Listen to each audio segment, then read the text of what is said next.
dis dans l'oreillette que vous êtes nombreux et nombreuses à être perdus au milieu de toutes ces informations et que vous n'agissez pas, vous ne passez toujours pas à l'action.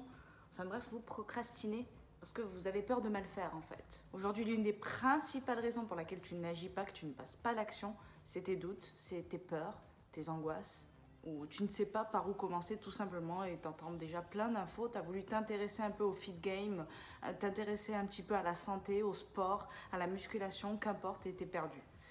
C'est normal. Je vais t'aider à t'y retrouver en 3 secondes pour passer à l'action et devenir une machine de guerre. Parce qu'au milieu de tout ça, on perd du temps, on ne devient pas une machine de guerre, tu vois. La plupart des personnes qui se lancent dans une activité physique, c'est souvent par un souci de poids, d'image de soi. Même si je serais plus du côté du fait qu'il faut être quand même en paix avec soi, qu'importe notre poids, qu'importe notre composition corporelle actuelle. Il ne faut pas que la motivation soit seulement esthétique. Il faut que tu aimes le processus. Comme je te l'ai souvent dit, il faut que tu trouves une activité qui te plaise. Admettons aujourd'hui, tu veux te mettre un petit peu à la musculation et tu souhaites perdre du gras. Et tu sais pas par où commencer, cardio, muscu, cardio, les deux en même temps, les trois. Pourquoi les trois? Je sais pas, j'avais envie. Et la première erreur que tu fais, c'est de te lancer corps et âme dans du cardio parce que bon, tu veux perdre du gras. Et comment te dire, si tu prends du muscle, tu vas encore plus t'épaissir, tu vois, c'est ce qu'on t'a dit, hein. Il faut que ça fonde. Pour que ça fonde, il faut faire du cardio. Non. Non, non, non, non, non, non. Attention, je tiens à préciser que je ne dis pas que le cardio ne sert à rien, presque. Mais la plupart des personnes qui font du cardio, qui s'acharnent sur du cardio, c'est avec pour seul but de perdre du gras, de fondre et de croire qu'ils vont rester en bonne santé comme ça longtemps, qu'ils vont augmenter leur métabolisme. Si tu t'intéresses un petit peu à ta masse musculaire et que tu optimises celle-ci avec un entraînement de force, tu vas non seulement perdre de la graisse, mais augmenter ton métabolisme. Il est fort probable que tu brûles autant, voire plus de calories que durant ta séance cardio, sauf que cela va être plus optimal puisque tu vas construire du muscle. Qu'est-ce qui se passe lorsque tu débutes et que tu te lances corps et âme dans du cardio? Généralement, tu fais un super régime avec ça, tu auras un apport calorique qui va diminuer considérablement. En tout cas, tu auras un apport calorique faible et beaucoup trop faible pour ton activité. Cardio, apport calorique faible, déjà le combo est mort là. Là déjà tu pars très très mal. Et puis magique, tu vas regarder sur ta balance, tu fais mais attends ça marche, qu'est-ce qu'elle me dit elle? Tais-toi Claudia, tu perds du poids, ok? Ok, tu perds du poids, est-ce que tu perds du gras? Ah là c'est plus la même. Attends, c'est quand même ce qui nous intéresse, non? On perd du gras. Finalement on s'en fout d'afficher moins sur la balance. Ce qu'on veut c'est avoir une silhouette harmonieuse, c'est être en bonne santé et c'est pouvoir le rester sur du long terme. Là tu es en train de perdre du poids, d'accord? Et tu vois que ta silhouette, elle change pas tellement, il est possible que tu deviennes flasque. Tu perds du poids rapidement en plus, tu dis non mais c'est génial, je m'en fous moi, je l'écoute pas moi je vais tout droit dans le cardio, ça marche avec moi, je continue. Et d'un coup, bim, stagnation. Là t'as pas compris, là bim, stagnation, tu bouges plus, que dalle, tu bouges plus. Et donc tu vas augmenter tes efforts. Et en plus de ça, tu vas diminuer ton apport calorique. Stagnation toujours, comment on fait? Comment ça se fait? Bravo, tu viens de diminuer ton métabolisme et perdre énormément de flotte. Bien sûr que tu as perdu un peu de gras dans tout ça. Je suis de mauvaise foi de dire que c'est pas le cas, mais il y aura du gras dans tout ça. Mais pas comme si tu avais optimisé ta composition corporelle en faisant à côté de ça un travail de musculation, en t'intéressant un petit peu à ta masse musculaire. Lorsque tu fais ce genre d'effort cardio à répétition sans optimiser ta masse musculaire, je précise, on va croire que je fais une fixette sur le cardio alors que bon, c'est avant tout du sport. Mais ce qui se passe, c'est que ton taux de sucre dans le sang va chuter. Et à côté de ça, ton corps va libérer du cortisol et de l'adrénaline qui sont deux hormones du stress qu'on n'aime pas tellement non plus, quoi, tu vois. Même si la musculation, tout comme le cardio, sont deux activités physiques et l'activité physique produit un certain stress dans notre corps. Mais attention, ce n'est pas la même intensité. C'est pour ça qu'il est important de faire des jours de récupération, pas parce que musculairement c'est plus possible, parce que plus on devient expérimenté et plus musculairement on récupère vite, mais point de vue stress corporel, il serait quand même plus intéressant de se reposer un petit peu, tout en faisant peut-être des activités de basse intensité, de la marche quotidienne, au soleil de préférence, tu le sais, référence à une vidéo précédente. C'est donc le cortisol et l'adrénaline qui, comme je te le dis, sont quand même intéressantes parce que c'est elles qui vont stimuler la libération des hormones de graisse de stockage. C'est cool, non? Lorsque tu fais ce genre d'effort à répétition, il y a une chose très importante qui se passe et que tu négliges. Cela supprime ta fonction thyroïdienne. La thyroïde qui, elle, est le chef d'orchestre de ta bonne santé, qui va également te permettre d'avoir un métabolisme plus élevé. Or là, qu'est-ce que tu fais? Tu diminues ton métabolisme, il ralentit.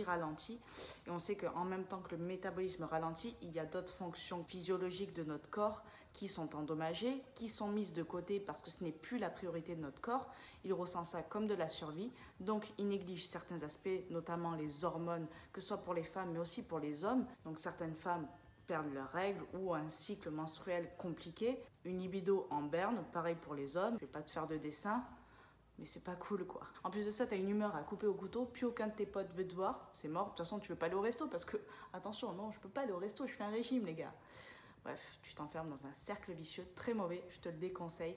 En tout cas, c'est pas comme ça qu'il faut commencer une activité. Je pense que lorsque l'on débute, on souhaite, bien évidemment, on va pas se le cacher, avoir une bonne composition corporelle et une silhouette qui nous plaît un peu plus dans le miroir, même si le body positive, etc., c'est génial, c'est important de s'aimer soi, surtout avant de démarrer une activité.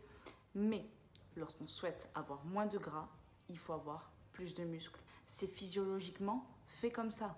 C'est-à-dire plus de muscles, un métabolisme plus élevé, une meilleure santé. Si tu aimes faire du cardio, vas-y, fais du cardio. Mais je te conseille grandement de compléter tout ça avec de la stimulation musculaire un peu plus importante que ton activité cardio qui ne va pas optimiser ta croissance musculaire. Et aspect non négligeable de faire de la musculation et donc d'avoir un métabolisme élevé, c'est de manger plus, devoir moins faire attention à ce que tu manges, avoir une vie sociale, ne pas te prendre la tête. Tu sais ce qui est plus ou moins sain quand même, tu vas pas me le faire à moi. Et il y a un énorme mythe, principalement chez les débutants, mais même chez des personnes qui font de la musculation depuis assez longtemps. Dans le même style que le cardio, tu vois, c'est prendre des poids légers avec beaucoup de répétitions pour affiner le muscle. Ok, répète ça encore. Poids plus léger, plus de reps.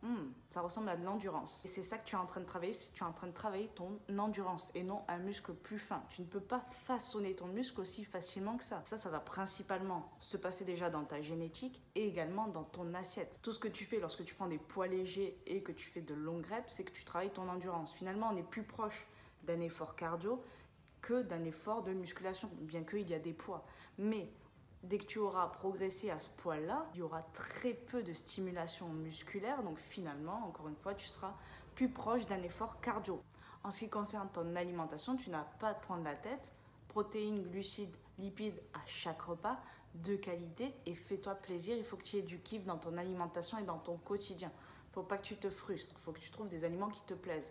Commence pas à lire tout ce qui se dit à droite, à gauche. D'abord, demande-toi, toi, qu'est-ce que tu aimes? S'il y a des choses que tu consommes fréquemment, maintenant, demande-toi, est-ce que c'est vraiment des choses optimales? Est-ce que ça va me permettre de rester en bonne santé même si je les consomme tous les jours? Ou est-ce que je peux les garder quand même, mais il faut que je lève un peu le pied parce qu'il semblerait que ce ne soit pas non plus trop optimal. Les deux aspects les plus importants auxquels il faut que tu penses absolument si tu débutes ou même si tu débutes pas, c'est ton stress et ton sommeil. Hyper important. Qu'on veuille perdre du gras ou pas, ou rester en bonne santé, ce sont deux facteurs hyper importants, beaucoup trop négligés, beaucoup trop sous-estimés. Si tu t'occupes de ton stress et de ton sommeil au quotidien, tu verras des différences considérables, autant sur ta performance que sur ta composition corporelle. C'est prouvé, j'invente rien, tu peux faire l'expérience toi-même. Dors comme de la daube pendant une semaine et après améliore ton sommeil et la gestion de ton stress, tu verras une grande différence. Et cela se ressent encore plus à long terme parce que ce qu'on veut, c'est toujours durer dans le temps. Voilà pour cette vidéo, j'espère qu'elle t'aura aidé. Il y a beaucoup de personnes qui ne savent pas par où commencer. Ouais, est-ce que je dois faire d'abord du cardio? Est-ce que je dois faire d'abord de la muscu? Si tu aimes un sport, fais-le. Encore une fois. Moi, je suis là pour te donner des conseils et te dire un petit peu comment ça se passe musculairement, comment ça se passe au niveau de ta santé. Encore une fois, tu trouveras des personnes qui diront l'inverse de moi, beaucoup d'ailleurs. À toi de tester et de te faire ta propre idée. Encore une fois, lorsque tu testes, teste sur du long terme. Ne teste pas en 2 jours ou en une semaine, ce n'est pas assez. Et fais-le petit à petit.